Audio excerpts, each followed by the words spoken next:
อันนี้ก็มาวัดป่าเด้อวัดป่าบ้านนายอนกุฏิกุฏิหลังนี้แม่นกุฏิตะเก้าเนาะตั้งก้อนหมู่ตะเก้าเลยกุฏิหลังนี้ตั้งแต่ตามันยังหกอยู่เนาะยังเป็นทางเข้ามาลอดเข้ามาตัวนี้กุฏห้องน้ำนี่ก็สร้างตามหลังเนาะก็สร้างตัวนี้สร้างขึ้นมาตามหลังหมู่กุฏินี้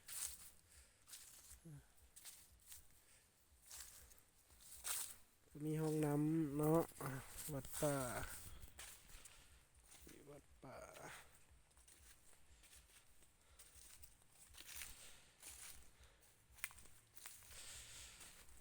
วัดป่าบ้านนายอนเด้อโอ้ยนี่บ่หวานจานตาเนาะหวานไปเลยดินี่ขี้มีนขาวอันบ่แม่นบ่อันนี้แม่นขี้มีนเด้อแม่นอีหลีอันนี้แม่นหวานปลาไหลต้มกินเด้อนี่เด้อต้มกินปลาไหลเนาะเออนี่แม่นหวานปลาไหลพุ่นนะที่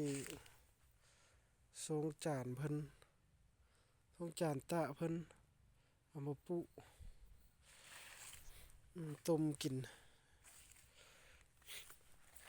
ต้มกินวัดป่ากุดหนึ่งสองสามสี่มีสี่เนาะน้ำสร้างมีครบหมดเนาะอยู่นี่เนาะน้ำสร้าง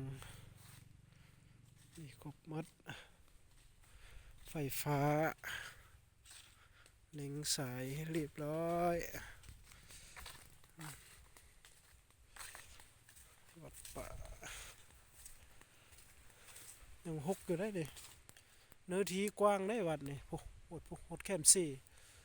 ลงไปตรงพุ่นกับแคมซี่เลยซี่จำพรปลายซี่จำพรลงไปตรงพุ่นก็พุ่นและติดกับหน้าเขาทีนี้ไปก็ยังไกลเติบได้นี่ก็สุดอยู่นี้เนาะสุดอยู่ไฮกับนี้ก็คือไฮโซนยางเขาอยู่ที่ทีนี้ลงไปไกลเติบหกมาละ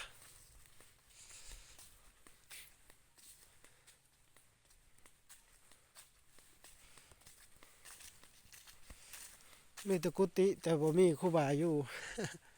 ครูบาองค์เดียวครูบาองค์เดียวอยู่แล้วท่านแออยู่เนาะ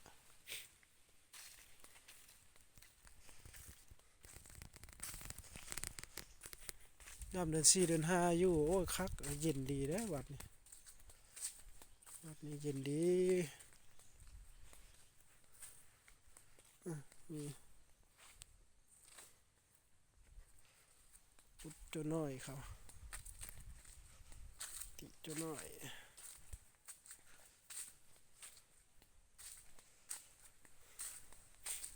ลงมาพีได้ป่ะเนี่ยมีทางผ่านบกคักตัวพังทางผ้าวัดนี่เนาะทางผ้าวัดนี่ลงไปพุ่นละดินผ้าวัดเนาะนี่ขึ้นไปทางพุ่นวัดนะไปทางพุ่นอันนี้ก็วัดเนาะเพิ่นล้อมเอาแต่โดนนี้ล้อมโหเอาแต่โดนนี้เบิ่งไว้นึงเลยคือโซนเขานี่แหละไม่แม่นวัดแล้วรู้จักเขาว่าโซนพุ่นละ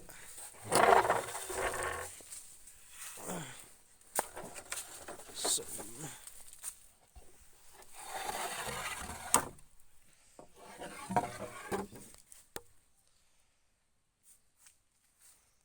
ที่กว้าง พุกไปหลายแล้ว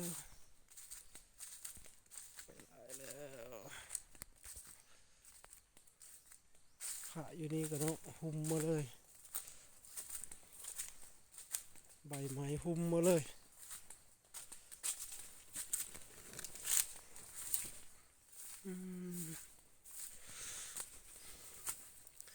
ปลาตัวกุกมาตองเลยนะแน่พระหญ้าเพิ่นมาปะไปนี่จนหุ่มมาเลยอันนี้ก็ชุ่มคู่บ่าเลยเห็ดเนาะคู่บ่าคุดใช่จนจะเปลี่ยนอย่างอื่นคุดใช่ขึ้นมาถมเลยจนนี่เป็นล่มกุ้งโหโพ่นแถวนั้นมดมาตองคือบ่เป็นมะบ่มาตองเลยก็มาตองใหญ่เลยก็ได้น้อยนี่หลังสลาหลังหอแจกมันละเทิบโพดมันละเทิบโพดสลาหอแจกเม็ดกระเบื้องเป็นตั้ง1,000 2,000เนาะ1,000ปลายเม็ดกระเบื้อง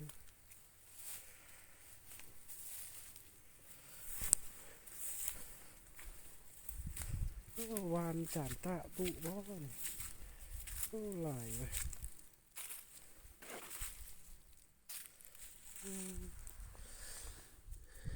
ขี้มีนเหมือนวานแม่นเองวานอันนั้นดี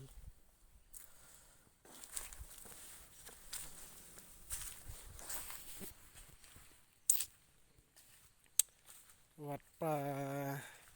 นี่เป็นสิมตะเก้าสิมตะเก้าตะแก่เขาสันนิษฐานว่า400 ปีทั้งเมืองเขามาสันนิษฐานเห็นแต่แทนมันเนี่ยเห็นแต่แทนมันชุมคุบาได้มุ่งหลังไว้ได้มุ่งหลังไว้ให้ลูกให้หลานได้เบิ่งมุ่งหลังปะไว้เห็นแต่แทนมันนี่ก้อนดินนี่ก้อนดิน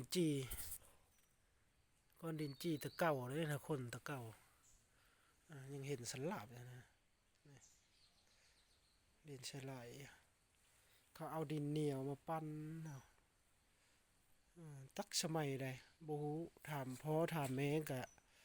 พ่อแม่เว้าสู่ฟังพ่อแม่ก็บ่ทันเขาเกิดมาก็เห็นรถพ่อแม่กะถามพ่อถามแม่กะอยู่นี่หลายปีแล้วเนาะ400 ปีกว้างได้วัดป่าพื้นที่โอ้ยามแรงสบายงามยามแรง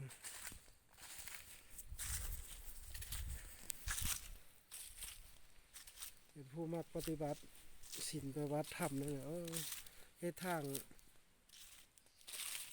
งคอนกรีตผ่านมานี่ก็คักเลยทางเดินจงกรมเฮ็ดทางเดินจงกรมไปยุ่งหลายเนาะยุ่งหลายอันศาลาหัวแจกศาลาห้องธรรม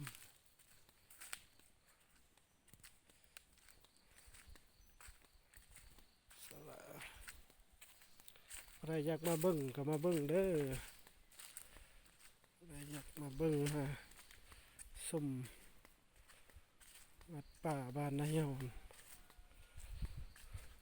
น้ำฝนบ่เป็นได้อยู่บันไดเนาะยันทั้งยันไม้ทับผมน้ำฝนยุ่งกันหลายย่ำแรงเลยโอ้ยว่าเป็นได้อยู่มันเย็น ต้นไม้ใบต้นไม้หลายสงบเสงี่ยมดีบ่วุ่นวาย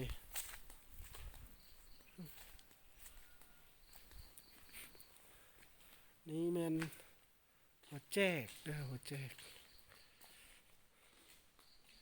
นี่แม่นหัวแจก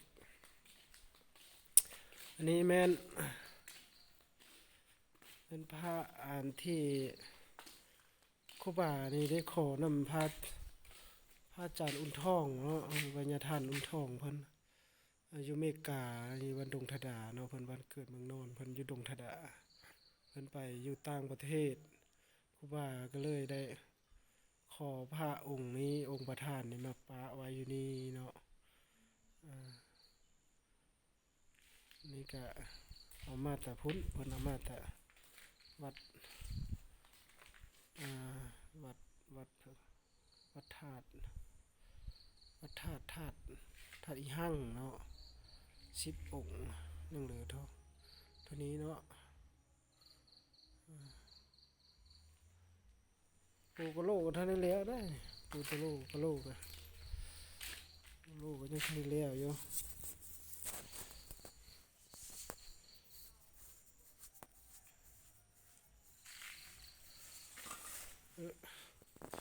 กล่องก็มีนี่กล่องก็มีนี่ออกค่ำกล่องอยู่ปากซองหาน้ำมาถวายให้ตีกล่องปากซองบริเวียนปากซองหาน้ำปากซองบริเวียนมันเลยเทิบโพนหลังมันเทิบโพน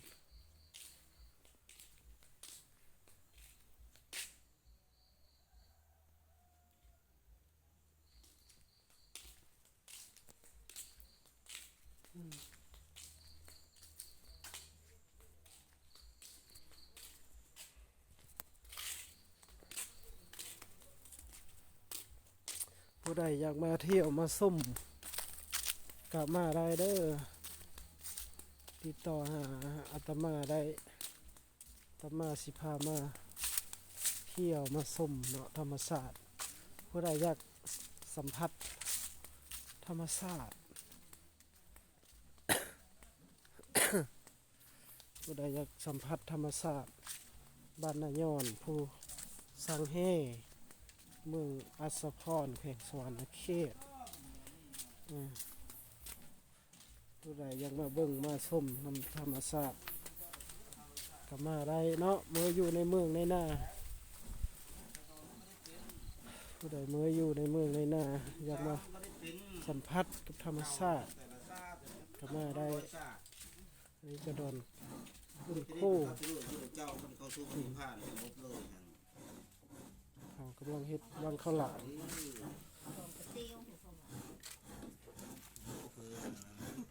ให้เคยอาทิตย์โดยเอาว้าวได้ไหม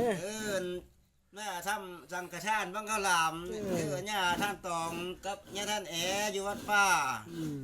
นี่ทิศจิเลนกับอันนักเจ้าอันเอกตากับเอ้ยเคนนั่งเข้านั่งแก้ประยอนทำนี่แหละนี่ก็ได้ไม่ได้พ้นแล้วอุปถัมภ์คำชู้ไงสาธุแล้วคำชู้ศาสนาเพิ่นไม่ได้พลังกุศลเด้อนี่ก็ได้สาธุสาธุก็ได้พวกได้พลังกุศลนี่แหละ